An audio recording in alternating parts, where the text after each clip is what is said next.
grew up knowing that life is tough out there. You just need to move from one job to another so that you survive. If selling tomatoes is what is paying those days, that's what you go for.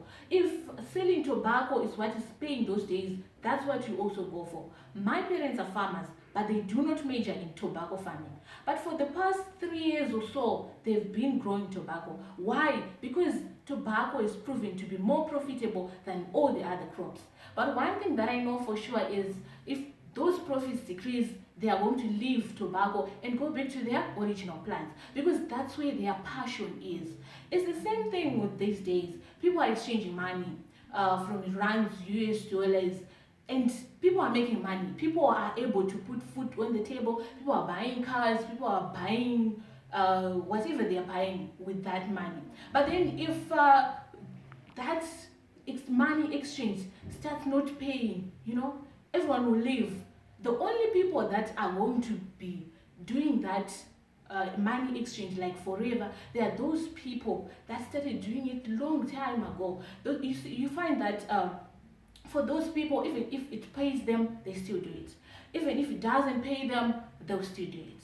But one thing that I've discovered out of all this is that after you've been able to put food on the table, after you've been able to buy that car, at night when you're just sleeping and you're reflecting on your career, you're reflecting on your day, there isn't that self-motivation. There is no self-satisfaction. There isn't that spirit of continuation. That zeal of wanting to continue even if it's hard. Because if it starts not paying me, I'm leaving it. Unlike doing something that you're passionate about, you don't give up. If it pays you, you are there. If it doesn't pay you, you are there. You strive until that thing becomes a success. Cut. True. The question that I always get though when I raise this issue is, LyRue, you say the economy is bad. How am I supposed to go for something that I'm passionate about? I'm passionate about football. I'm passionate about filmmaking. And in Zimbabwe, that won't get me anywhere.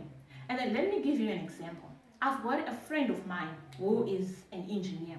He always complains about his job. He always complains about his boss. And then there was this day I asked him, friend, what are you passionate about? He said, LyRue, I love seeing green. I said, green as in farming. He said, no, not farming, but I just love vegetation. I said, you know what you are going to do? You are going to work so hard and make sure that your boss's passion becomes a success. Believe me, those people who have got businesses, they invested in things they are passionate about. 3/4 of them. Of course, 1/4 they are doing it for the money, but 3/4 they did that because they wanted to help the less privileged, they wanted to improve the environment, or they wanted to improve a certain product or something. But those are things that they are passionate about. So I told him that you are going to work so hard so that your boss rewards you. And when he rewards you, you go buy a land. And then on that land, grow all those vegetation, all that green that you want to see. And then he said, how is that going to help me? It's like a waste of money. I said, it's not a waste of money. That's your passion. That's what you want to see. He went and grew those vegetables. He made a garden, a very nice garden. And what he discovered is whenever he visited his garden and he saw a plant withering, he will be worried. He's like, why is this plant like this? Is it because there's lack of fertilizer? Is it because there's lack of water? Why is this plant?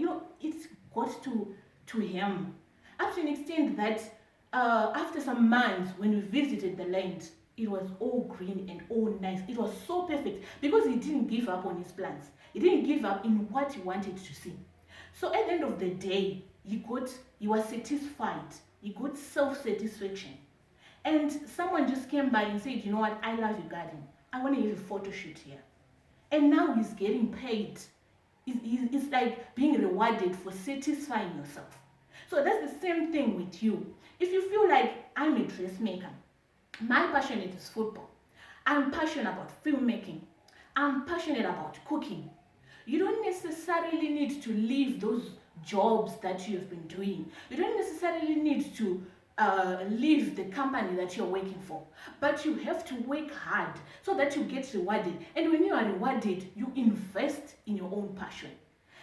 You're probably asking me, you're probably asking the question that, how do I invest? It takes a lot of money. I won't be able to eat. It doesn't take a lot of money. If you want to become a dressmaker, start investing $1. Start saving just $1 to buy a sewing machine. If you want to become a footballer, the first step, it usually looks like it's the hardest, but believe you me, it's the easiest. If you want to become a footballer, just go on internet, Google about football. That's the first step. Because if it's something that you're passionate about, ideas will just come up like you won't work. Because we've got our grandmothers, our grandfathers, those people, they worked their entire lives. They would wake up and say, oh, work again. You can feel the pain that they were feeling for the rest of their lives because they were not doing things they were passionate about. Why? Because they viewed things they were passionate about as things which were impossible, as things which were hard. But they are not hard. You just have to take that reward and invest here. And when you know that I'm investing something that I love, if your boss says, I want you at work by 8, by 7:30 you are there and you're waiting for him. If he says the deadline is 24 May, by 23 May you are done. Because you want to be rewarded so that you invest in your own passion. And you do the same thing to your boss that you would want your own workers to do for you. The first step is for you to just sit down, reflect, and say, what exactly do I like? What exactly makes me happy? Okay, if it's dressmaking, if it's metal work, whatever it is, just figure out, that's the first step, just figure out what it is. And you start researching on that.